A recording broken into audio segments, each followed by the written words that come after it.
freedom, and we've seen this with the sexual violence allegations of October 7, becomes weaponized, right? It becomes a moral alibi for empire, if you like. And so I want to ask, what does an intersectional response to genocide look like? And on Sunday, I remember at the Recontextualizing, you made a powerful observation that the church was filled with portraits of white men, and you said it was, you know, it wasn't just incidental, that there is something to be said about the links between patriarchy and other forms of oppression. Yeah. So my question is this. If international law and human rights have also been shaped in the image of those same portraits in the church, if they too are built on Eurocentric ideas of whose lives matter, how do we build a response that is truly intersectional? Let me say something about the pictures first, because I don't want to be misunderstood. Yeah. Yes, I did notice that the church had those pictures of men. Yeah. There should be, I'm not encouraging anyone to remove those pictures, but please accompany them with a description. Otherwise you keep on celebrating them. Otherwise, why would you keep a picture on the wall if it didn't mean anything to you? And again, no, it shouldn't be celebration, it should be knowledge, so that people who come there should know. I mean, I'm not for the removal of statues, but the statues, I mean, in the US, they have statues for people who should be remembered just for the slave traders they wear, or for the so much harm they've done to civil and political liberties in the country. So keep the statue, but write the full story. Don't censor it. This is the first thing that comes to mind. Intersectionality, it's something that has taken at least a decade to me to understand in the context of the Palestinian struggle. And it's a very powerful concept that goes, in a way, I'm glad you asked the question, because it goes into what I was saying. We need to be able to crack this binary thinking by cutting through transversally. Exactly. It's not just about, because we have a Cartesian way of thinking that is bidirectional, and instead we need to bring another dimension. And if you read beyond the physical, or, I mean, there is a spiritual dimension in it too that has been sort of castrated. But however, going back to the intersectionality, the Palestinians, especially in the US, Steve Salaita, Noura Erekat, have for a long time encouraged people to think transversally and connecting various struggles, like the struggles of Native Americans in the US with the Palestinian struggle, Black Lives Matters, or people who still live in US colonies or under US embargoes, various communities. And I think this is now this start of, I mean, in the last 2 years, I've seen more and more of this also coming from the Palestinians under occupation, calling for unity of the people and unity of the struggle.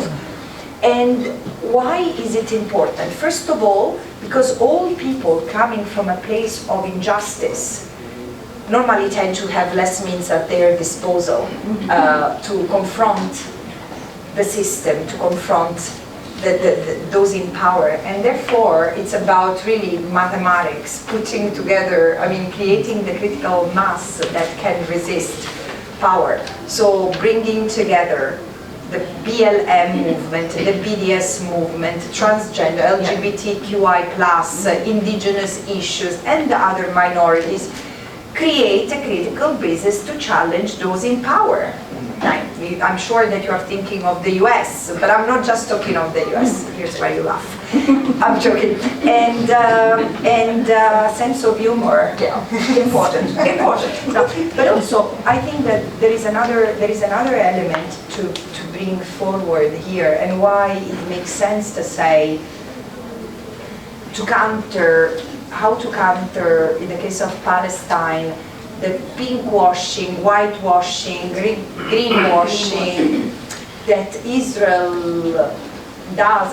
There is a lot of thinking behind it, because Israel at a certain point, and it happened about 30 years ago, had to gain the heart and minds of the people to survive, because the more educated, the more knowledgeable, the more democratic societies become, and educated people within societies become, chances are they might not like, and they might stand united against an oppressive apartheid system. So this is why the narrative had to be construed in a way that was favorable to Israel, and there comes the husband and the propaganda. It's 30 years of work that started with the greenwashing, pinkwashing, whitewashing, etc., or rainbow washing, but instead concealed a very subtle and sophisticated form of dehumanization of the Palestinians.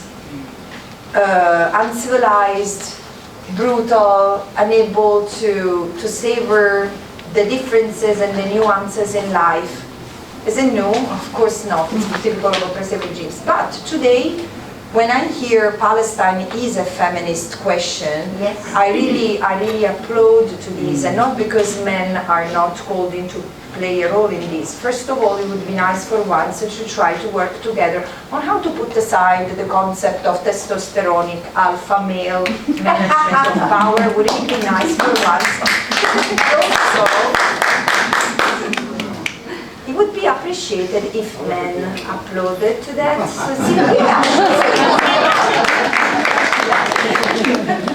Yes, I'm not an alpha male.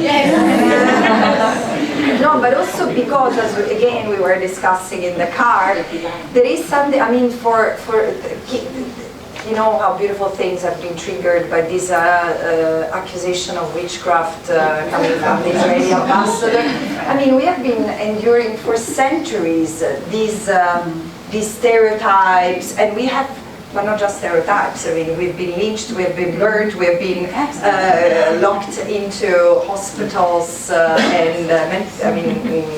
psychiatric clinics for using our power, charisma, intelligence. So yes, I mean, we have built in our system a resistance, a resilience that today is leading. And you can see the world is changing. There are many more women, and I wouldn't say in position of power, but creating their own power and mobilizing masses, including among the youth. So this is the intersectionality that I see happening. Great. We could sit here listening to you all day, but you don't have all day. And I want to give an opportunity to other people to ask questions. So I'm going to ask Tanvi to manage this part of the... Thank you so much. I was going to say that, and I'm probably speaking for everyone, that your sermons are among the few that I would be very happy to listen to. Thank you. So I don't do that anymore. I'm looking at my team. I mean, it feels so. They have probably heard this 500 times by now. Not usually. I am going to skip over the poem. We won't do that because of time. But I think we have time for a few questions.